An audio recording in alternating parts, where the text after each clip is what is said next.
নারায়ণগঞ্জে নির্বাচন কমিশন কার্যালয় থেকে মনোনয়নপত্র সংগ্রহ করছেন আগ্রহী প্রার্থীরা। নির্বাচন নিয়ে আবারও স্থানীয় আওয়ামী লীগের বিরোধ, এই দ্বন্দ্বের সুবিধা নিতে চায় বিএনপি। দল নমিনেশন দিবে, সুতরাং আমি যদি দলের নিয়ম কানুন মানি, আমি তো দলের বাইরের কেউ না। সে দলের জন্য কোনো শ্রম দেয় নাই, তাকে বারবার বলেছি তুমি আমার পার্টি অফিসে আসো। আমি আওয়ামী লীগের কোনো ফ্যাক্টর মনে করি না। যোগ্যতা গণভিত্তি, এটা না নিজের লোক বলতে পারবে যে কার কতটুকু গণভিত্তি আছে। দেখছিলেন প্রধান শিরোনাম, দুপুরের সময় সঙ্গে আছি আমি ফারজানা মুমু এবং আমি মিজানুর রহমান খবির। এবার অন্যান্য শীর্ষ সংবাদ। 2 সপ্তাহের মধ্যে মালয়েশিয়ায় কর্মী পাঠানোর ঘোষণা এলেও বাস্তবায়ন নিয়ে সংশয় বিশেষজ্ঞদের। চাহিদাপত্র পেলেই পাঠাতে প্রস্তুত সরকার, জানালেন মন্ত্রী। কাল থেকে শুরু হচ্ছে সামুদ্রিক মাছ জরিপ, ভিডিও কনফারেন্সে উদ্বোধন করবেন প্রধানমন্ত্রী শেখ হাসিনা। ফেনী ও যশোরে কথিত বন্দুকযুদ্ধে হত্যা মামলার আসামি সহ 3 জন নিহত। র্যাবের দাবি, ফেনীতে নিহত 2 জন ডাকাত দলের সদস্য। এবং রাজধানীর কাঁচা বাজারে শীতকালীন সবজি ও দেশি মাছের সরবরাহ বাড়লেও কমছে না দাম। মৌসুম পুরোপুরি শুরু না হওয়ার অজুহাত বিক্রেতাদের, এ দাবি অযৌক্তিক বলছেন ক্রেতারা।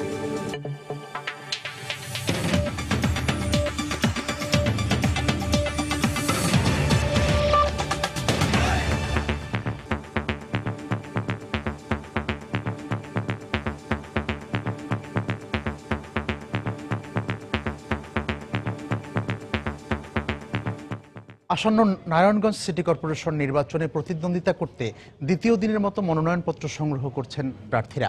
সকাল থেকে জেলা নির্বাচন কমিশনে উপস্থিত হয়ে বেশ কয়েকজন প্রার্থী মনোনয়নপত্র সংগ্রহ করেন। আজ শুক্রবার হওয়ায় মনোনয়ন প্রত্যাশীদের ভিড় তুলনামূলক কিছুটা কম। বৃহস্পতিবার মোট 113 জন প্রার্থী মনোনয়নপত্র সংগ্রহ করেছিলেন। ঘোষিত তফসিল অনুযায়ী 24 নভেম্বর পর্যন্ত মনোনয়নপত্র সংগ্রহ করতে পারবেন প্রার্থীরা। 24 নভেম্বরের মধ্যে নির্বাচন কমিশনে জমা হওয়া মনোনয়নপত্র 26 ও 27 নভেম্বরের মধ্যে যাচাই বাছাই করা হবে। প্রার্থিতা প্রত্যাহারের শেষ তারিখ 4 ডিসেম্বর। সব প্রক্রিয়া শেষে 22 ডিসেম্বর হবে নারায়ণগঞ্জ সিটি কর্পোরেশন নির্বাচন। এবারের নির্বাচনে মোট 4,97,392 জন ভোটার ভোট দেবেন।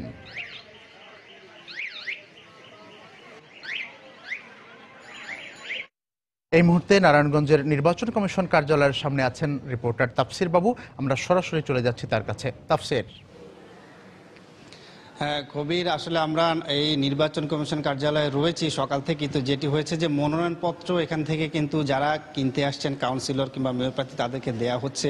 তো আজকে যেহেতু শুক্রবার আমরা দেখেছি যে সেরকম কোনো ভিড় নেই, 2-1 এসে সংগ্রহ করেছেন কাউন্সিলর প্রার্থী, তারা সকলেই। আর মেয়র পদে আসলে সেভাবে কেউ এখনো পর্যন্ত নেননি। গতকাল আমরা দেখেছিলাম যে 113 জনের মতো এখান থেকে মনোনয়নপত্র কিনেছিলেন এবং এর মধ্যে মেয়র পদে মাত্র 1 জন কিনেছিলেন, তিনি বাংলাদেশ কল্যাণ পার্টি নামে একটি দলের পক্ষ থেকে কিনেছেন। এবং এবার যেহেতু আসলে দল থেকেই মনোনয়ন দেয়া হবে, দলীয় নির্বাচন বলা যায়, দলীয় প্রতীকে নির্বাচন হচ্ছে, তো যার ফলে এখানে প্রধান যে 2টি দল আওয়ামী লীগ এবং বিএনপি, তাদের পক্ষ থেকে কারা নির্বাচন করবে সেই বিষয়ে আসলে দলীয় সিগন্যাল না পাওয়ার কারণে আমরা দেখেছি যে হেভিওয়েট যেসব প্রার্থী, সেলিনা হায়াত আইভি বলেন কিংবা আওয়ামী লীগ থেকে অন্য কেউ, তারা কিন্তু এখনো পর্যন্ত মনোনয়নপত্র সংগ্রহ করেননি। আর বিএনপি থেকে সবচেয়ে বেশি আলোচনা হচ্ছে তৈমুর আলমের কথা, কিন্তু আমরা যেটি জেনেছি যে তিনিও আসলে এখন পর্যন্ত কোনো সিদ্ধান্ত নেননি, দল থেকেও আসেনি। তবে আজকে রাতের বেলা তিনি আসলে ঢাকায় যাবেন, সেখানে বিএনপি চেয়ারপারসন বেগম খালেদা জিয়ার সাথে তার একটি বৈঠক হওয়ার কথা রয়েছে। এরপরে হয়তো আমরা আসলে জানতে পারবো যে বিএনপির পক্ষ থেকে দলীয় মনোনয়ন কে পাচ্ছেন, এবং সেটি নিশ্চিত হলে তারপরে সেই প্রার্থী এখানে আসলে মনোনয়নপত্র কিনতে আসবেন, কারণ দলের প্রত্যয়ন ছাড়া মনোনয়নপত্র কেউ নিয়ে সেটি জমা দিতে পারবেন না। আর এমনিতে আমরা দেখছি যে কাউন্সিলর পদে কিন্তু আসলে ব্যাপক উৎসাহ উদ্দীপনা রয়েছে। মেয়র পদে যে আলোচনা, সেটির আড়ালে আসলে কাউন্সিলর প্রার্থীদের প্রচারণাগুলো সেভাবে আমাদের নজরে আসে না। এবং বিভিন্ন এলাকায় যেসব সমস্যা রয়েছে, আমরা আজকে যেসব এলাকায় গিয়েছি তারা কিন্তু আমাদেরকে স্পষ্ট করে বলেছেন যে মেয়র পদ নিয়ে যত আলোচনাই হোক, যত উত্তেজনাই হোক, তারা কাউন্সিলর পদটিকে অত্যন্ত গুরুত্ব দিচ্ছেন এবং যাদেরকে তারা কাউন্সিলর হিসেবে নির্বাচন করবেন তাদের এলাকায় যেসব সমস্যা রয়েছে সেই সমস্যাগুলোর জন্য তারা সমাধান করেন, সেই বিষয়টিতে তারা গুরুত্ব দিচ্ছেন। আর এখানে একটি চমৎকার বিষয় আমরা দেখেছি যে অন্যান্য এলাকায় আমরা নির্বাচনের সময় দেখি যে রাস্তাঘাট কিংবা ড্রেনেজ সিস্টেম কিংবা পানি, গ্যাস, এই বিষয়গুলো অনেকটা বেশি আলোচনায় আসে, কিন্তু এই সিটি কর্পোরেশনের কাউন্সিলরের ক্ষেত্রে আমরা দেখছি যে সেই বিষয়গুলো কিন্তু বেশি আসছে না। বেশি আসছে সামাজিক শান্তি, সন্ত্রাস, চাঁদাবাজি, জঙ্গিবাদ, এই আলোচনা ঘটনাগুলো বেশি আসছে এবং ভোটাররা বলছেন যে যারা এসব বিষয় নিয়ে কাজ করবেন এবং তাদের বিপদে সুখে বিপদে পাশে থাকবেন তাদেরকেই তারা নির্বাচিত করবেন। তো এই ছিল আসলে এখান থেকে সর্বশেষ খবর। কবির। তাফসির বাবু জানাচ্ছিলেন নারায়ণগঞ্জ সিটি কর্পোরেশন নির্বাচন মনোনয়নপত্র সংগ্রহ এবং সে বিষয়ে আরও কিছু তথ্য। এদিকে নারায়ণগঞ্জ সিটি নির্বাচনকে ঘিরে আবারও সামনে এসেছে আওয়ামী লীগের স্থানীয় বিরোধ। যদিও মনোনয়ন নিয়ে পরস্পর বিরোধী অবস্থানে থাকলেও আপাতত দলীয় সিদ্ধান্তের বাইরে যাবার কথা ভাবছেন না দলটির সমর্থক কোনো প্রার্থী। এ অবস্থায় বিএনপি নেতারা মনে করছেন আওয়ামী লীগের অভ্যন্তরীণ বিবাদ বিএনপির জন্য সহায়ক হবে। রাশেদ লিমনের রিপোর্টে বিস্তারিত। স্থানীয় রাজনীতি বরাবরই আলোচনায় রাখে নারায়ণগঞ্জকে, আর কোনো নির্বাচন এলে তো কথাই নেই। ব্যতিক্রম নয় এবারের সিটি নির্বাচনও। বর্তমান মেয়র আসছে এ নির্বাচনে মাঠে থাকার আভাস দিলেও দলের বর্ধিত সভা শেষে তাকে ছাড়াই 3টি নাম প্রস্তাব করে জেলা আওয়ামী লীগ। এই তালিকায় মেয়রের নাম না থাকলেও কেন্দ্রের সিদ্ধান্তে নৌকা প্রতীক পেতে আশাবাদী তিনি।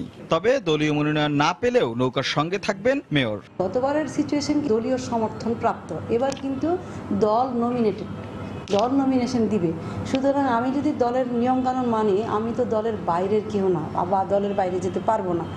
আনোয়ার সাহেবকে যদি দল চয়েস করে তাহলে আমাকে তাকেই সমর্থন দিতে হবে।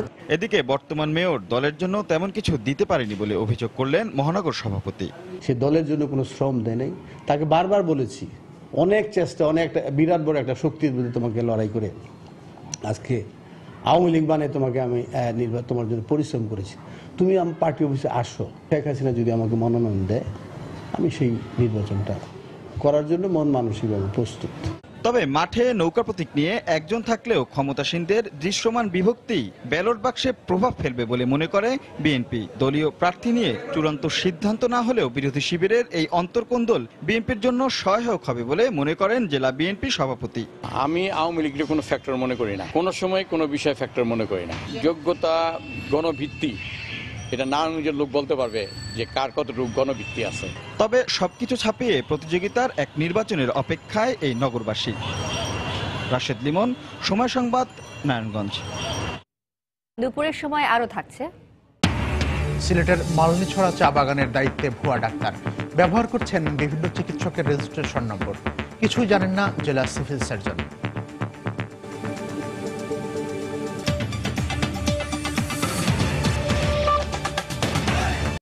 2 সপ্তাহের মধ্যে নতুন করে মালয়েশিয়ায় কর্মী পাঠানোর প্রক্রিয়া শুরুর ঘোষণা এলেও বাস্তবায়ন নিয়ে সংশয় প্রকাশ করেছেন ব্যক্তি খাতের ব্যবসায়ী ও বিশেষজ্ঞরা। বারবার ব্যর্থ হওয়ায় এবার শ্রমিকদের সার্বিক সুযোগ সুবিধার ব্যাপারে সতর্ক থাকার পরামর্শ দিয়েছেন তারা। এদিকে 35,000 টাকায় কর্মী পাঠানোর সিদ্ধান্ত হলেও G2G+ পদ্ধতিতে তা নিশ্চিত করা কঠিন হবে বলেও অভিমত তাদের। চাহিদাপত্র পেলে যাচাই বাছাইয়ের মাধ্যমে যে কোনো সময় সরকার কর্মী পাঠাতে প্রস্তুত বলে জানিয়েছেন প্রবাসী কল্যাণমন্ত্রী। প্রসূন আশিসের রিপোর্ট। দীর্ঘদিন বন্ধ থাকার পর 2012 সালে প্রায় 10 লাখ কর্মী পাঠানোর লক্ষ্যে দুদেশের মধ্যে চুক্তি সই হলেও তখন মালয়েশিয়া যাওয়ার সুযোগ পান মাত্র 10,000 কর্মী। এরপর নতুন করে 15 লাখ কর্মী নেওয়ার লক্ষ্যে গত 18 ফেব্রুয়ারি পুনরায় সমঝোতা স্মারক সই হয়। কিন্তু একদিন যেতে না যেতেই তা বাতিল করে মালয়েশিয়া সরকার। অবশেষে মঙ্গলবার ঢাকায় প্রবাসী কল্যাণমন্ত্রীর সাথে বৈঠকে মালয়েশিয়ার পররাষ্ট্রমন্ত্রী সেদেশের 3টি খাতে শ্রমিক নেওয়ার আগ্রহ প্রকাশ করেন। তবে কত শ্রমিক নেওয়া হবে তা স্পষ্ট না করায় এবারও জটিলতার আশঙ্কা ব্যক্তি খাতের ব্যবসায়ী ও বিশেষজ্ঞদের। যতদিন পর্যন্ত এটা বাস্তবায়ন না হবে ততদিন পর্যন্ত আসলে মালয়েশিয়াকে আমরা বিশ্বাস করা কঠিন অবস্থা। কারণ ওরা একবার নিয়ে আবার বন্ধ করে আবার নিয়ে। ডিলিংসটা কিভাবে হচ্ছে, ওয়ার্কার কত টাকা বেতন পাবে, অ্যাকচুয়ালি লেবিটা এমপ্লয়ারদের দেওয়ার কথা, সেখানে ওয়ার্কার রাইটটা কোথায়, ওভারটাইমের রাইটটা কোথায়, তার হেলথ ইন্স্যুরেন্স আছে কিনা। কর্মী নেওয়ার সংখ্যা ঠিক না হলেও শ্রমিকদের বেতন সহ অন্যান্য সুযোগ সুবিধা, যাতায়াত খরচ ও কর্মী নেওয়ার প্রক্রিয়া আলোচনায় গুরুত্ব পেয়েছে বলে জানান প্রবাসী কল্যাণ মন্ত্রণালয়ের অতিরিক্ত সচিব। আমাদের যে শ্রমিকরা ওখানে যাবে কাজ করতে তারাও একই রকম বেতন পাবে ওদের ওয়ার্কারদের মতো করেই, এবং ইন্স্যুরেন্সের কাভারেজের মধ্যেও তারা থাকবে। 35,000 টাকা যদি বেশি কেউ গ্রহণ করে তাদের রিক্রুটিং এজেন্সির লাইসেন্স বাতিল করে দেবো, তাদের ব্যবসা বন্ধ করে দেবো আমরা। এদিকে সরকার নির্ধারিত 35,000 টাকায় কর্মী পাঠানো সম্ভব নয় বলে মনে করেন এ খাতের ব্যবসায়ীরা। আর পুরো প্রক্রিয়া কার্যকর করতে কঠোর তদারকির পরামর্শ বিশেষজ্ঞদের। সরকার যে টাকা পাঠায় আরো 10,000 টাকা যোগ হতে পারে সার্ভিস চার্জ হিসাবে, 15,000 টাকা হতে পারে, 20,000 টাকা হতে পারে, 40-45,000 টাকায় সম্ভব না। যদি আপনি ম্যানেজ না করতে পারেন তাহলে হবে কি, কোনো মতেই কিন্তু আপনার এই ওয়ার্কারকে আপনি কিন্তু 2 লাখের নিচে আপনি পাঠাতে পারবেন না। চাহিদাপত্রের উপরেই কর্মী নেওয়ার সংখ্যা নির্ভর করবে জানিয়ে প্রবাসী কল্যাণ মন্ত্রী বলেন, শর্ত অনুসারে 3টি ধাপে কর্মী বাছাই প্রক্রিয়া সম্পন্ন হবে। চেয়ারম্যান বা কমিশনার থাকলে তার সার্টিফিকেট লাগবে, তারপর পুলিশ ভেরিফিকেট, তারপর আমাদের কাছে আসবে। তো আমাদের কাছে আমরা একটা ভেরিফিকেশন করবো, এই যে 3টা তাদের ডিমান্ডের উপর আমাদের সংখ্যা নির্ভর করে। তবে আমরা রেডি আছি, যার সংখ্যা চায় তা আমরা দিতে পারবো। মালয়েশিয়ার পর কাতার ও রাশিয়া সহ শিগগিরই আরও কয়েকটি দেশে জনশক্তি রপ্তানির সুযোগ মিলবে বলে জানান প্রবাসী কল্যাণ মন্ত্রী। পরিকল্পনা আছে যে কিছু। প্রসূন আশিস, সময় সংবাদ, ঢাকা। ব্লু ইকোনমি বা সমুদ্র সম্পদের বড় একটি অংশ জুড়ে রয়েছে বিভিন্ন প্রজাতির মাছ। বাংলাদেশের সমুদ্র সীমায় কি পরিমাণ ও কত প্রজাতির সামুদ্রিক মাছ রয়েছে তা অনুসন্ধানে জরিপ শুরু করছে সরকার।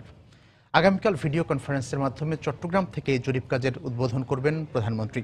জরিপের মধ্য দিয়ে দেশের মৎস্য খাত সমৃদ্ধ হবে বলে মনে করছেন বিশেষজ্ঞরা। তবে টেকসই জরিপের জন্য বিশেষজ্ঞ কমিটি গঠনের পরামর্শ দিয়েছেন তারা।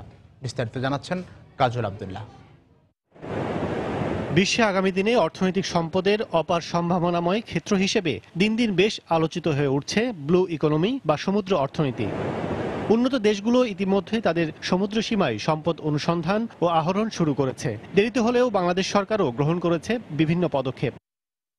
এরই অংশ হিসেবে বাংলাদেশের সমুদ্র এলাকায় মৎস্য সম্পদের পরিমাণ ও অবস্থান জানতে নিয়ে আসা হয়েছে আরভিমিন সন্ধানী নামের একটি জরিপ জাহাজ। 4 জন বিশেষজ্ঞের নেতৃত্বে প্রথম দফায় আগামী বছরের এপ্রিল পর্যন্ত 10 থেকে 12 দিনের 6টি ক্রুজিং চালানো হবে। মৎস্য অধিদপ্তর জানিয়েছে, এসব অঞ্চলে প্রথমেই জরিপ করা হবে চিংড়ির উপর। এই জরিপের মাধ্যমে সঠিক তথ্য নিয়ে সমুদ্রে মৎস্য আহরণ এটার আমরা পদক্ষেপ নিচ্ছি এবং এই ব্যাপারে আমরা আগামী বছর থেকেই কার্যকর ভূমিকা নিয়ে এগিয়ে যেতে পারবো। 3টা স্টেজে আমরা ভাগ করেছি আমাদের ক্রুজিং প্ল্যানটাকে। প্রথমে আমরা চিংড়ি অ্যাসেস করব, দ্বিতীয় পর্যায়ে আমরা করব হচ্ছে পেলাজিক বা ভাসমান যে মাছ, আর তৃতীয় পর্যায়ে আমরা হচ্ছে ডেমারসাল, যেটা মানে আপনার উঁচু স্তরে থাকে না, একটু গভীরে থাকে।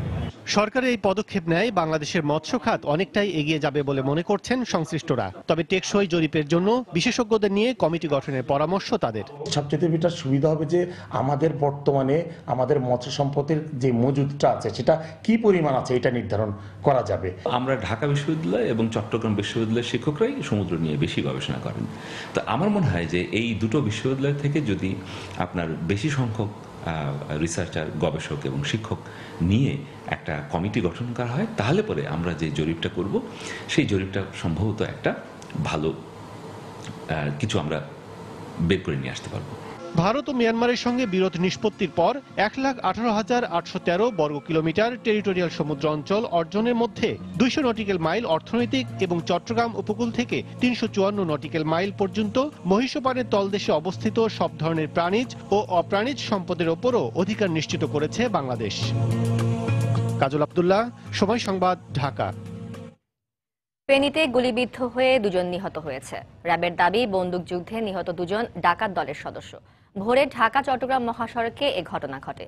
র্যাব জানায়, মহাসড়কের রামপুর এলাকায় একটি দল ডাকাতির প্রস্তুতি নিচ্ছে এমন সংবাদের ভিত্তিতে সেখানে অভিযান চালানো হয়। এ সময় র্যাবের উপস্থিতি টের পেয়ে তাদের লক্ষ্য করে গুলি ছোড়ে ডাকাত দলের সদস্যরা। র্যাবও পাল্টা গুলি ছুড়লে শুরু হয় বন্দুকযুদ্ধ। এক পর্যায়ে ডাকাত দল পিছু হটলে ঘটনাস্থল থেকে 2 জনকে গুলিবিদ্ধ অবস্থায় উদ্ধার করা হয়। এ সময় ঘটনাস্থল থেকে 3টি বিদেশি পিস্তল, 2টি ওয়ান শুটার গান সহ ডাকাতির সরঞ্জাম উদ্ধার করা হয়। পরে আহত 2 জনকে উদ্ধার করে সদর হাসপাতালে নেওয়া হলে কর্তব্যরত চিকিৎসক তাদের মৃত ঘোষণা করেন।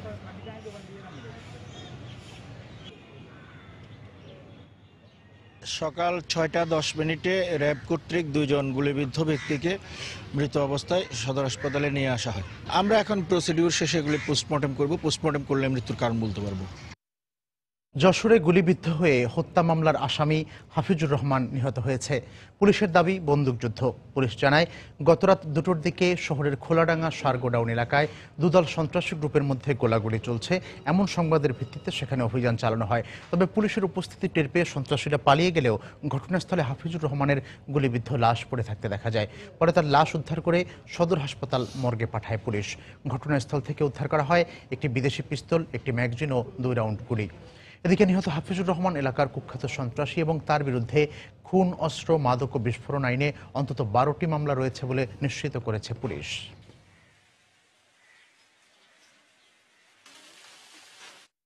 দুপুরের সময় আরও থাকছে।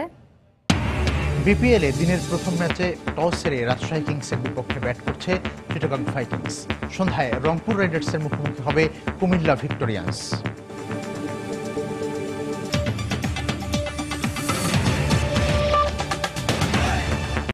মন্ত্রী, এমপি যেই হোক না কেন, অন্যায় ও দুর্নীতি করলে বর্তমান সরকার কাউকে ছাড় দেয় না বলে মন্তব্য করেছেন স্বাস্থ্যমন্ত্রী মোহাম্মদ নাসিম। সন্ধানের আয়োজনে রাজশাহী মেডিকেল কলেজের অডিটোরিয়ামে এক অনুষ্ঠানে তিনি একথা বলেন। এ সময় তিনি জানান, রাজশাহী মেডিকেল বিশ্ববিদ্যালয়ের নির্মাণ কাজ খুব শীঘ্রই শুরু হবে। আপনাদের বাইপাসের কাছে একটি জায়গা আছে, সেখানে ইনশাআল্লাহ বহু প্রতীক্ষিত রাজশাহী মেডিকেল বিশ্ববিদ্যালয়ের কাজ শুরু হবে। আপনারা দেখবেন একদিন শেখ হাসিনা সরকারের আমলে ইনশাআল্লাহ বাস্তব রূপ নেবে রাজশাহী মেডিকেল বিশ্ববিদ্যালয়। এই বাংলাদেশে আছে কেউ হাওয়া ভবনের কথা শোনে না, এই বাংলাদেশে আছে দুর্নীতির কোনো কথা শোনা যায় না।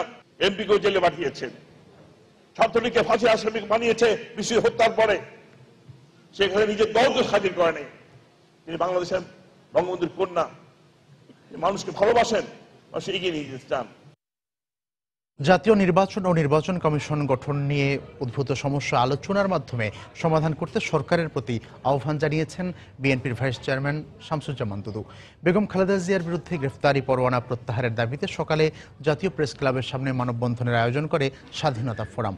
এতে অংশ নিয়ে শামসুজ্জামান দুদু বেগম খালেদা জিয়ার বিরুদ্ধে চলমান সব মামলা প্রত্যাহারেরও দাবি জানিয়েছেন। নিরপেক্ষ, সৎ, গণতান্ত্রিক এমন একজন ব্যক্তিকে নির্বাচন কমিশন নিয়োগ করেন, যিনি সাদাকে সাদা দেখবেন, কালোকে কালো দেখবেন। তিনি অদৃশ্য আওয়ামী বার্তা কানের মধ্যে নিয়ে চলাফেরা করবেন। তার আন্ডারে আমাদের নির্বাচন করতে হবে, এটা কখনো শান্তি, স্থিতিশীলতা, আলোচনা, সমঝোতা, আপোষের মধ্য দিয়ে সমস্যার মীমাংসা চায়। ক্ষমতাসীন দলের মদদেই গাইবান্ধার গোবিন্দগঞ্জে সাঁওতালদের উপর হামলা চালানো হয়েছে বলে অভিযোগ করেছেন বিএনপি চেয়ারপারসনের উপদেষ্টা জয়নুল আবদিন ফারুক। সকালে উপজেলার মাদারপুর সাঁওতাল পল্লী পরিদর্শন শেষে সাংবাদিকদের একথা বলেন তিনি। এ সময় তার সাথে বিএনপির কেন্দ্রীয় নেতা আসাদুল হাবিব দুলু, আনিসুজ্জামান খান বাবু, অমলেন্দু দাস অপু সহ জেলা ও উপজেলার নেতারা উপস্থিত ছিলেন। সাঁওতালদের উপর হামলার ঘটনায় বিচার বিভাগীয় তদন্ত দাবি করেন বিএনপির নেতারা।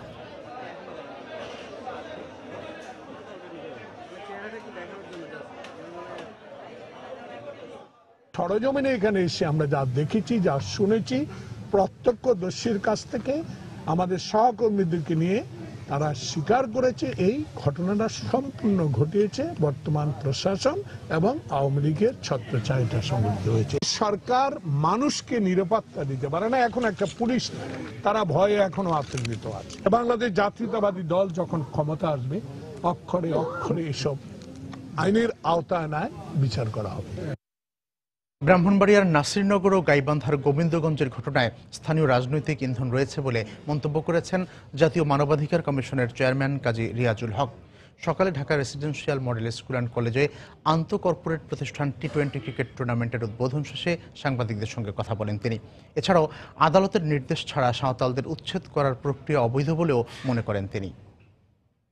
সাঁওতালরা যে একটা সরকারের অ্যাকোয়ার্ড করা জমিতে, সুগার মিল কর্পোরেশনের অ্যাকোয়ার্ড ল্যান্ডে অধিগ্রহণকৃত জমিতে তারা এসে বসতি স্থাপন করেছে, তাদেরকে উচ্ছেদ করতে হলে সেখানে একটা আইনের ব্যাপার রয়েছে। শুধুমাত্র আদালতে নির্দেশনা দিতে পারবে যে এদের এভিকশনের জন্য, কিন্তু যেভাবে উপজেলা নির্বাহী অফিসার এবং থানার পুলিশরা যেভাবে তাদেরকে করেছে, এটা সম্পূর্ণ অবৈধ বেআইনি কাজ করেছে। আমাদের তদন্ত প্রতিবেদনে এসেছে যে স্থানীয় রাজনৈতিক কিছু নেতৃবৃন্দের এখানে ইন্ধন রয়েছে। ত্রাণ সহায়তা নিয়ে ব্রাহ্মণবাড়িয়ার নাসিরনগর অভিমুখে লং মার্চ করেছে মাইনরিটি রাইটস মুভমেন্ট বাংলাদেশ নামের একটি সংগঠন।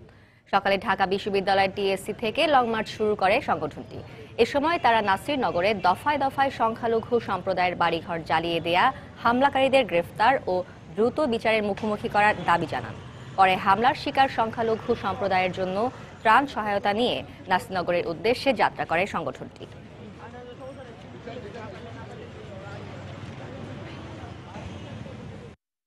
নিয়ার অ্যাবাউট 2 লাখ টাকা নিয়ে যাচ্ছি। আমরা ক্ষতিগ্রস্ত মানুষের বাড়ি বাড়ি যাব, তাদের দেখব, তাদের মনোবল বাড়াবো, দেন আমরা তাদের হাতে কিছু অর্থ দিয়ে দিব। বাংলাদেশের সংখ্যালঘু সমস্যার একটা স্থায়ী সমাধান প্রয়োজন এবং স্থায়ী সমাধানের জন্য জাতীয় সংখ্যালঘু কমিশন এবং সংখ্যালঘু বিষয়ক মন্ত্রণালয় এটা প্রতিষ্ঠা করা খুবই জরুরি। সাভারের আশুলিয়ায় একটি পোশাক কারখানায় মধ্যরাতে আগুন লাগে, তবে এই ঘটনায় কেউ হতাহত হয়নি। ফায়ার সার্ভিস জানায় গতরাত 1:30টার দিকে নরসিংহপুর এলাকায় 5তলা ভবনের নিচতলায় মেডলার অ্যাপারেলস পোশাক কারখানার স্টোর রুমে আগুনের সূত্রপাত হয়। মুহূর্তেই আগুন চারিদিকে ছড়িয়ে পড়ে। খবর পেয়ে ফায়ার সার্ভিসের 9টি ইউনিট ঘটনাস্থলে পৌঁছে আগুন নিয়ন্ত্রণের কাজ শুরু করে। পরে 5 ঘন্টার চেষ্টার পর আগুন নিয়ন্ত্রণে আসে, তবে এরই মধ্যে পুড়ে যায় স্টোর রুমের সব মালামাল। তবে রাতের বেলায় কারখানা বন্ধ থাকায় কোনো হতাহতের ঘটনা ঘটেনি। এদিকে আগুন লাগার কারণ ও ক্ষয়ক্ষতির পরিমাণ এখনও জানা যায়নি। তবে কারখানা কর্তৃপক্ষের দাবি, অগ্নিকাণ্ডে ক্ষতিগ্রস্ত স্টোররুমটিতে পোশাক তৈরির উদ্দেশ্যে প্রায় 3 কোটি টাকার কাপড় রাখা ছিল।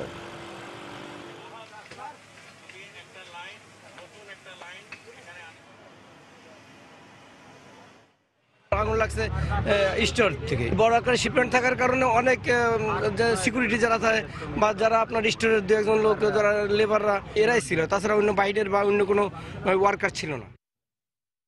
রাজধানীর কাঁচা বাজারে শীতকালীন সবজির সরবরাহ বাড়লেও কমছে না দাম।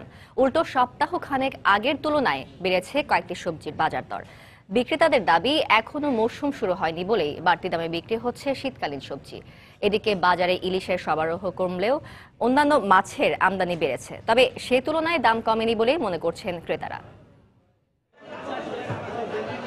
দেশে সবজির সবচেয়ে বড় মৌসুম শীত। ষড়ঋতুর চক্রে বছরের এ সময়টাতে ভোক্তাদের নজর থাকে সতেজ সবজি ক্রয়ের দিকে। সে কারণে বিক্রেতারাও দোকান সাজান নানা ধরনের শীতকালীন সবজি দিয়ে। তবে আবহাওয়ায় শীতের আমেজ লাগলেও উত্তাপ কমছে না সবজি বাজারে। পণ্যের সরবরাহ বাড়লে কমবে দাম, অর্থনীতির এমন সূত্রই অর্থহীন কাঁচা বাজারে। ডালা ভর্তি শীতকালীন টমেটো, মূলা, শিম, ফুলকপি আর বাঁধাকপিতে ক্রেতাদের চোখ জোড়ালেও অনেকে মনে করছেন সাধ্যের বাইরে বাজার দর। তরকারি প্রত্যেকটা আইটেম কমপক্ষে 60 টাকা, 60 টাকার নিচে কোনো আইটেম নেই। তো সবজির দাম বেড়ে গেছে, এটা সরকারের আসলে মনিটরিং করা উচিত। 1 কেজি বরবটির দাম 100 টাকা, 1 কেজি সিসিঙ্গের দাম 70 টাকা, 1 কেজি ঝিঙ্গের দাম 70 টাকা। তখন ওগুলো মিলাই কিনে না দেখা যায় অনেক বিল হয়ে যায়। একই অবস্থা মাছ বাজারেও। রুই, কই, তেলাপিয়া, চিংড়ি সহ অন্যান্য মাছের আমদানি রয়েছে ঠিকই, তবে দাম কমেনি কোনোটিরই। যদিও বিক্রেতাদের দাবি, সরবরাহে ঘাটতি থাকায় কমছে না দাম। মাছ অল্প অল্প ধরা পড়ে, অল্প অল্প আসে ঢাকা শহরে, এই জন্য হলো মাছের দামটা একটু হালকা একটু বেশি। মাছের দামটা কমে যাবো, আবার পুরো মনে করেন সিজনটা আসবে, শীতের সিজনে শোল, কই মাছ, শিং মাছ এটি আসলে আবার একটু দাম কমবে। সব মাছই পাওয়া যায়, কিন্তু দাম অনেকটা বেশি আগের চেয়ে। গত সপ্তাহে যা দেখলাম বা এর আগে যা দেখলাম, এখন সরবরাহ আছে ঠিকই, কিন্তু দামটা অনেক বেশি মনে হচ্ছে। অবশ্য কেজিতে 10 টাকা কমে ব্রয়লার মুরগি বিক্রি হচ্ছে 150 টাকা আর খাসি বিক্রি হচ্ছে 650 টাকায়। অপরিবর্তিত রয়েছে গরুর মাংসের দাম। তানিন মেহেদি, সময় সংবাদ, ঢাকা। রাজশাহী বিশ্ববিদ্যালয়ে 10ম সমাবর্তনের জন্য নির্ধারিত ফি অন্যায্য ও অযৌক্তিক দাবি করে ফি কমানোর দাবি জানিয়েছে সমাবর্তন প্রত্যাশী বিশ্ববিদ্যালয়টির সাবেক শিক্ষার্থীরা। সকালে জাতীয় প্রেস ক্লাবের সামনে আয়োজিত মানববন্ধনে শিক্ষার্থীরা অভিযোগ করেন, 24 ডিসেম্বর রাজশাহী বিশ্ববিদ্যালয়ের 10ম সমাবর্তন হওয়ার কথা রয়েছে, যেখানে রেজিস্ট্রেশন ফি 3,500 টাকা নির্ধারণ করা হয়েছে, যা সব শিক্ষার্থীর পক্ষে দেওয়া সম্ভব হবে না। তাই ফি কমিয়ে কমপক্ষে 2,000 টাকা নির্ধারণ ও সমাবর্তনে একজন মানসম্পন্ন বক্তার উপস্থিতির দাবি জানান তারা।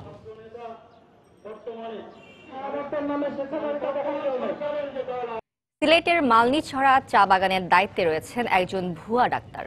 সময় সংবাদের অনুসন্ধানে চাঞ্চল্যকর এ তথ্য বেরিয়ে এসেছে। মহসিন তারেক গাজী নামের ব্যক্তিটি রাজশাহী মেডিকেল কলেজ থেকে MBBS ডিগ্রি নিয়েছেন দাবি করলেও সিলেটের BMA এর সভাপতি বলছেন, দেশে এ নামে কোনো ডাক্তার BMDC রেজিস্ট্রেশনে নেই। তবে তিনি বিভিন্ন সময় তার প্যাডে BMDC বিভিন্ন ব্যক্তির রেজিস্ট্রেশন নম্বর ব্যবহার করে চালিয়ে যাচ্ছেন চিকিৎসক পেশা। জেলা সিভিল সার্জন জানান, এ ব্যাপারে কিছুই জানেন না তিনি। বিস্তারিত আব্দুল আহাদের রিপোর্টে, ক্যামেরায় ছিলেন নওশাদ আহমেদ চৌধুরী। জালিয়াতির দায়ে পলাতক শিল্পপতি রাগিব আলীর মালিকানাধীন মালনীছড়া চা বাগান হাসপাতালের চিকিৎসক তিনি। এনআইডি কার্ডে তার নাম মহসিন তারেক, তবে চিকিৎসা কাজে ব্যবহার করেন ডাক্তার মহসিন তারেক গাজী। তার দাবি, রাজশাহী মেডিকেল কলেজ থেকে MBBS পাশ করে বিএমডিসির 60996 রেজিস্ট্রেশন নিয়ে 12 বছর ধরে চালিয়ে যাচ্ছেন চিকিৎসা পেশা।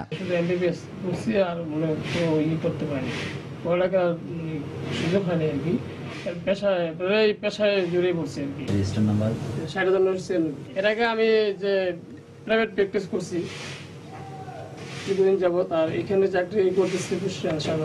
কিন্তু অনুসন্ধানে বেরিয়ে এসেছে প্রেসক্রিপশনে তিনি বিভিন্ন ব্যক্তির রেজিস্ট্রেশন নম্বর ব্যবহার করে চিকিৎসকের দায়িত্ব পালন করছেন। খোঁজ নিয়ে দেখা গেছে নুরমিয়া নামের এক চা শ্রমিকের ডেথ সার্টিফিকেটে রেজিস্ট্রেশন নম্বর ব্যবহার করেছেন 60696, যা সিরাজগঞ্জের ডাক্তার সৌমিক কুমার বসাকের। আরেক প্রেসক্রিপশনে কুমিল্লার ডাক্তার জিনিয়া আফরিন মুন্নির 53153 রেজিস্ট্রেশন নম্বর ব্যবহার করেছেন। আর তার দাবি অনুযায়ী 60996 নম্বরটি মানিকগঞ্জের ডাক্তার মোহাম্মদ আসাদুজ্জামানের নামে রয়েছে। এছাড়া 60996 নম্বরটির বিএমডিসির ওয়েবসাইটে কোনো অস্তিত্বই নেই। সিলেট বিএমএ সভাপতি ডাক্তার রুকনউদ্দিন জানান, মহসিন তারেক নামে তাদের কোনো ডাক্তার নেই। আর শহর থেকে মাত্র আধা কিলোমিটার দূরে একটি হাসপাতালে ভুয়া ডাক্তার কাজ করার বিষয়টি জানেন না সিভিল সার্জন। সবকিছু সার্চ করার পরে দেখলাম যে এই নামের ডাক্তার যতদূর মনে পড়ে আমাদের বিএমএতে নাই। ভুয়া ডাক্তারদের মাধ্যমে এই দেশের জনগণ বঞ্চিত হচ্ছে, চিকিৎসা পেশা বিতর্কিত হচ্ছে। যদি আমার অফিসে আবেদন করে যে এরকম ভুয়া আছে, তাকে তদন্ত করে আমরা দেখব। এই কথিত ডাক্তারের সেবা নিতে হাসপাতালে চা শ্রমিক, নারী, শিশু, বৃদ্ধাদের এমন লম্বা লাইন। তবে তাদের অভিযোগ, তার দেয়া ওষুধ খেলে কোনো কাজই হয় না। বেজান ওষুধ খাচ্ছে কিন্তু ওষুধের কোনো কাবার দিচ্ছে না। 2 মাস ধরে ডাক্তারের চিকিৎসা করাই না। ডাক্তারে কইলে যে এটা ঠিক করে দিব আমরা, কিন্তু খালি ওষুধের উপরে ওষুধ। 10টার সময় ডাক্তারে খবর দিয়া পাঠাইছি, ডাক্তার গেছে গিয়া ইনজেকশনটা কোমরে দিছে। এখন আমার একদম পাগলের মতন লাগে। সময় সংবাদের হাতে আসা একটি কপিতে দেখা যায় 2014 সালে মহসিন গাজীকে ভুয়া ডাক্তারের অভিযোগে হবিগঞ্জের নবীগঞ্জে আটকের পর মোবাইল কোর্ট সাজা দেয়। আব্দুল হাদ, সময় সংবাদ, সিলেট। পিরোজপুরের ভান্ডারিয়ার মুক্তিযোদ্ধা ও শিক্ষক আব্দুস সালাম খানের হত্যার প্রতিবাদ ও খুনিদের গ্রেফতারের দাবি জানিয়েছে ঢাকাস্থ ভান্ডারিয়াবাসী। সকালে জাতীয় প্রেস ক্লাবের সামনে আয়োজিত মানববন্ধনে বক্তারা খুনিদের গ্রেফতার করে দ্রুত বিচার ট্রাইব্যুনালে বিচার ও সর্বোচ্চ শাস্তির দাবি জানান। হত্যাকাণ্ডের 5 দিন পার হলেও কোনো আসামি গ্রেফতার না হওয়ায় ক্ষোভ প্রকাশ করেন অংশগ্রহণকারীরা। নির্মম হত্যাকাণ্ডের প্রতিবাদে 20 নভেম্বর ভান্ডারিয়া উপজেলার সব শিক্ষা প্রতিষ্ঠানে ধর্মঘট ও প্রতিবাদ কর্মসূচি পালনেরও আহ্বান জানানো হয় মানববন্ধন থেকে। মুক্তিযোদ্ধাকে দিনের প্রকাশ্য দিবালোকে পিটে হত্যা করবে, আমরা কিছুতেই মানতে পারবো না। যারা আসামি অন্য থানা হইলো, অন্য জেলা হইলো, আমাদের বাড়ির থেকে মাত্র 1-1.5 মাইল দূর, আমরা নিজেরাই সক্ষম এদেরকে ধরিয়ে দিতে, বিচার করার কাঠগড়ায় দাঁড়া করতে। আমরা দক্ষিণ অঞ্চলে কিছু কিছু যুদ্ধাপরাধী পরিবারের দ্বারা আমরা মুক্তিযোদ্ধারা বিভিন্নভাবে ক্ষতিগ্রস্ত এবং আক্রান্ত। প্রবাসীদের আয়ে বদলে গেছে ব্রাহ্মণবাড়িয়ার বাঞ্ছারামপুর উপজেলার তিতাস নদীর পাড়ে দরিয়াকান্দি গ্রামের চিত্র। প্রতি মাসে এই গ্রামে অন্তত 50 কোটি টাকা রেমিটেন্স আসায় আধুনিকতার ছোঁয়া লেগেছে গ্রামের জীবন জীবিকায়। এই কর্মকাণ্ডকে সামনের দিকে এগিয়ে নিতে প্রবাসী কল্যাণ মন্ত্রণালয়ের সঙ্গে যোগাযোগের মাধ্যমে নানামুখী পদক্ষেপ নেয়ার আশ্বাস দিয়েছেন উপজেলা নির্বাহী কর্মকর্তা। ব্রাহ্মণবাড়িয়া থেকে উজ্জ্বল চক্রবর্তীর পাঠানো তথ্য ও জলিলুর রহমানের ছবি নিয়ে ডেস্ক রিপোর্ট। ব্রাহ্মণবাড়িয়ার বাঞ্ছারামপুর উপজেলার দরিকান্দি গ্রামের বেশিরভাগ মানুষের একসময় প্রধান পেশা ছিল কৃষিকাজ, কিন্তু ভাগ্যের চাকা ঘোরাতে বিদেশে পাড়ি জমানোর স্বপ্ন দেখেন এলাকার অনেক তরুণ। 1962 সালে সাবেক সংসদ সদস্য মোজাম্মেল হক ওদুদ মিয়ার সহযোগিতায় প্রথম সাগরপথে জাহাজে করে বিদেশে পাড়ি জমায় এখানকার 18 জন তরুণ। পরে তাদের হাত ধরেই একে একে বিশ্বের বিভিন্ন দেশে পাড়ি জমাতে শুরু করে এলাকার অনেক যুবক, যাদের পাঠানো টাকাতেই আজ আধুনিকতার ছোঁয়া লেগেছে গ্রামটিতে। জরাজীর্ণ বাড়িঘরের স্থলে তৈরি হয়েছে শহরের আদলে বহুতল ভবন। প্রবাসী রেমিটেন্সের কারণে আমাদের গ্রামের অর্থনীতি মোটামুটি এখন সচ্ছল। যত বড় বড় বিল্ডিং দেখতেছে সবই প্রবাসীদের আয়ের। আমরা চাই এই দড়িকিন্দি গ্রামকে সরকার মডেল প্রবাসী গ্রাম হিসেবে ঘোষণা করুক। বিদেশে অবস্থানরত গ্রামের ছেলেদের পাঠানো বৈদেশিক মুদ্রায় এলাকার সামগ্রিক উন্নয়নের কথা তুলে ধরলেন স্থানীয় জনপ্রতিনিধি। প্রতি মাসে প্রায় 40 থেকে 50 কোটি টাকার মতো আয় এই রেভিডেন্স থেকে, এবং এই রেভিডেন্স থেকে আমাদের এই এলাকার যত যেই সব সংসার ফ্যামিলিগুলো আছে তারা সুন্দরভাবে জীবনযাপন করছে। এলাকার উন্নয়নে বিশেষ ভূমিকা রাখায় প্রবাসীদের কল্যাণে বিভিন্ন পদক্ষেপ নেওয়ার আশ্বাস দিলেন উপজেলা নির্বাহী কর্মকর্তা। এখানে প্রবাসীদের কল্যাণে যে করণীয়গুলো আছে সেই বিষয়ে আমরা কর্মপরিকল্পনা তৈরি করছি। আমরা আশা করি যে এই কর্মপরিকল্পনার মাধ্যমে অত্র অঞ্চলের প্রবাসী যারা আছে তাদের জন্য আমরা কল্যাণমূলক কোনো কাজ করতে পারব। দড়িকান্দি গ্রামে 15,000 মানুষের বসবাস, এদের মধ্যে 3,200 জন প্রবাসী। সময় সংবাদ, ব্রাহ্মণবাড়িয়া। প্রতিষ্ঠার 27 বছরেও উন্নয়নের ছোঁয়া লাগেনি রংপুর বিভাগের একমাত্র চিড়িয়াখানাটিতে। নতুন কোনো পশু পাখি না আনায় সেই পুরনো পশু পাখির কারণে এই বিনোদন কেন্দ্রটি ক্রমেই দর্শনার্থী হারাচ্ছে। কর্তৃপক্ষ বলছে নতুন পশু পাখি আনা সহ সমস্যার সমাধানে ঊর্ধ্বতন কর্তৃপক্ষকে জানানো হয়েছে। শাকিল মাহমুদের ক্যামেরায় রিপোর্ট মানিক সরকারের। 1989 সালে এই অঞ্চলের মানুষের বিনোদনের জন্য গড়ে তোলা হয় রংপুর বিনোদন উদ্যান ও চিড়িয়াখানাটি। প্রতিষ্ঠার 27 বছর পরও ন্যূনতম উন্নয়নের ছোঁয়া লাগেনি এই বিনোদন কেন্দ্রটিতে। আসেনি নতুন কোনো পশু পাখি। প্রতিষ্ঠাকালের সেই পুরনো পশু পাখি দেখতে দেখতে হাঁপিয়ে উঠেছেন দর্শনার্থীরা। নিট অ্যান্ড ক্লিন হওয়া উচিত, স্বাস্থ্যকর হওয়া উচিত, তা নাহলে তো ওই পশু হোক পাখি হোক এগুলো তো মারা যাবে। 6 বছর পর আসায় একই জিনিস দেখতেছি, বরঞ্চ ওখান থেকে কিছু কিছু জিনিস মারা গেছে, ওখানে নতুন করে সাজানো হয় নাই। আমরা চাই এখানে নতুন কিছু আসুক, এটাকে আরো সুন্দর এবং স্বাবলম্বী হোক। ইজারাদার বলছেন নতুন করে পশু পাখির আগমন না ঘটায় দর্শনার্থীর সংখ্যা আগের তুলনায় কমে গেছে অনেকটা, এতে ক্ষতির মুখে পড়ছেন তারা। আর কর্তৃপক্ষ বলছে নতুন অতিথি আনতে চেষ্টা চালাচ্ছেন তারা।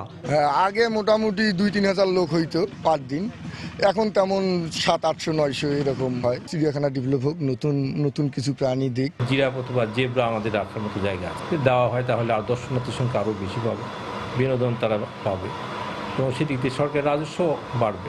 তারপরও বিনোদন প্রিয় মানুষ তাদের সন্তানদের নিয়ে খানিকটা বিনোদনের আশায় আসছেন। দেখলাম হরিণ, বাঘ, সিংহ, আরো অনেক কিছু দেখা বাকি আছে, কিন্তু ঘুরতেছি। বিভিন্ন পশু আছে, পাখি আছে, তাদের সঙ্গে পরিচয় করে দিয়ে এটাও এক প্রকার আমাদের বাচ্চাদের আর কি শিখন। ঢাকা চিড়িয়াখানার পর রংপুরে দ্বিতীয় এই সরকারি চিড়িয়াখানাটি প্রায় 22 একর জমির উপর প্রতিষ্ঠিত হয়। মানিক সরকার, সময় সংবাদ, রংপুর।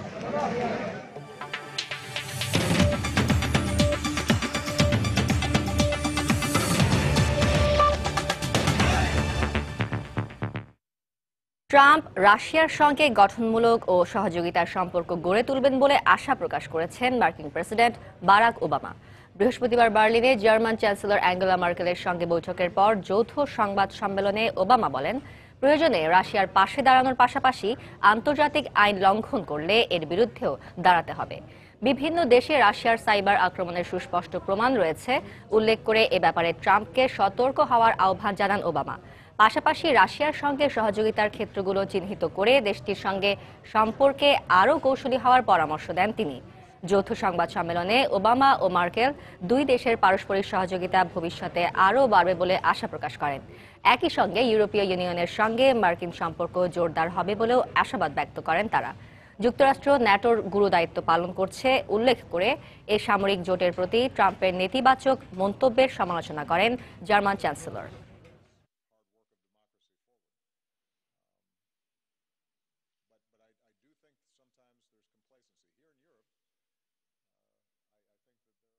মোজাম্বিকের পশ্চিমাঞ্চলীয় টেটে প্রদেশে জ্বালানি তেলের ট্রাক বিস্ফোরণে অন্তত 73 জন নিহত, শতাধিক আহত হয়েছে। স্থানীয় সময় বৃহস্পতিবার বিকেলে উপকূলীয় এলাকার একটি ছোট গ্রামে এই বিস্ফোরণ ঘটে বলে জানায় স্থানীয় কর্তৃপক্ষ। বন্দর থেকে পেট্রোল নিয়ে যাওয়ার সময় ট্রাকটি উল্টে যায় এবং জনগণ হুড়োহুড়ি করে পেট্রোল নিতে গেলে এই বিস্ফোরণের ঘটনা ঘটে বলে ধারণা করা হচ্ছে। আহতদের স্থানীয় হাসপাতালে ভর্তি করা হয়েছে, যাদের মধ্যে অনেক শিশু। ঘটনার তদন্তে কাজ করছে সরকার।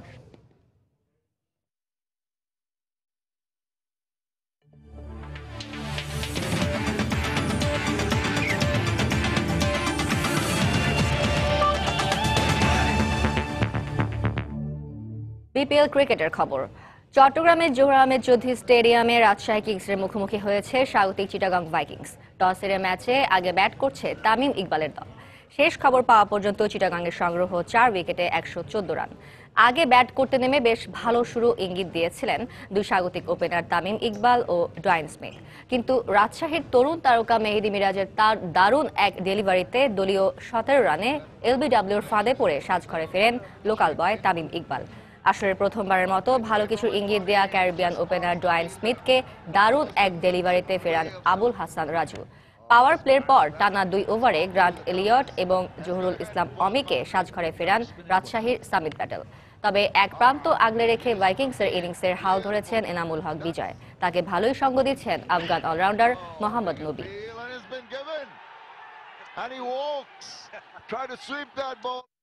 এদিকে ঢাকা পর্বের ব্যর্থতার পর চট্টগ্রামে ঘুরে দাঁড়াতে মরিয়া কুমিল্লা ভিক্টোরিয়ান্স। সে লক্ষ্যে রংপুর রাইডার্সের বিপক্ষে মাঠে নামবে তারা। ব্যাটিংয়ের দুর্দশা কাটিয়ে উঠতে সেরা কম্বিনেশনই খুঁজছে মাশরাফির দল। রাইডার্স চায় নিজেদের জয়ের ধারা অব্যাহত রাখতে। ম্যাচটি শুরু হবে সন্ধে 6:15টায়। কুমিল্লা ভিক্টোরিয়ান্সের টিম ম্যানেজমেন্টের সঙ্গে অধিনায়ক মাশরাফি বিন মুর্তজার মতবিরোধের গুঞ্জন ওঠায় বর্তমান চ্যাম্পিয়নদের জন্য হতাশার ষোড়কলাই পূর্ণ হয়েছে। নিজেদের ফিরে পেতে আক্ষরিক অর্থেই ব্যাকুল হয়ে আছে ভিক্টোরিয়ান্স। চট্টগ্রাম পর্বে নিজেদের প্রথম ম্যাচে তাদের প্রতিপক্ষ রংপুর রাইডার্স।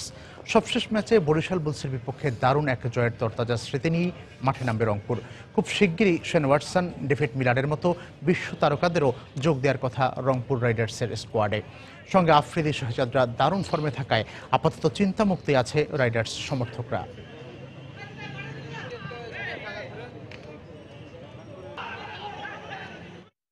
দুপুরের সময়ে এই পর্যায়ে শীর্ষ সংবাদ জানিয়ে দিচ্ছি আরেকবার। নারায়ণগঞ্জের নির্বাচন কমিশন কার্যালয় থেকে মনোনয়নপত্র সংগ্রহ করছেন প্রার্থীরা। আবারও স্থানীয় আওয়ামী লীগে বিরোধ, দ্বন্দ্বের সুবিধা কাজে লাগাতে চায় বিএনপি। 2 সপ্তাহের মধ্যে মালয়েশিয়ায় কর্মী পাঠানোর ঘোষণা এলেও বাস্তবায়ন নিয়ে সংশয় বিশেষজ্ঞদের। চাহিদাপত্র পেলেই পাঠাতে প্রস্তুত সরকার, জানালেন মন্ত্রী। কাল থেকে শুরু হচ্ছে সামুদ্রিক মাছ জরিপ। ভিডিও কনফারেন্সে উদ্বোধন করবেন প্রধানমন্ত্রী শেখ হাসিনা। ফেনী ও যশোরে কথিত বন্দুকযুদ্ধে হত্যা মামলার আসামিসহ 3 জন নিহত। র্যাবের দাবি ফেনীতে নিহত 2 জন ডাকাত দলের সদস্য। এবং রাজধানীর কাঁচা বাজারে শীতকালীন সবজি ও দেশি মাছের সরবরাহ বাড়লেও কমছে না দাম। মৌসুম পুরোপুরি শুরু না হওয়ার অজুহাত বিক্রেতাদের, এ দাবি অযৌক্তিক বলছেন ক্রেতারা। এই ছিল দুপুরের সময়। যে কোনো খবর পেতে ভিজিট করুন সময়নিউজ.tv। সঙ্গে থাকুন সময়।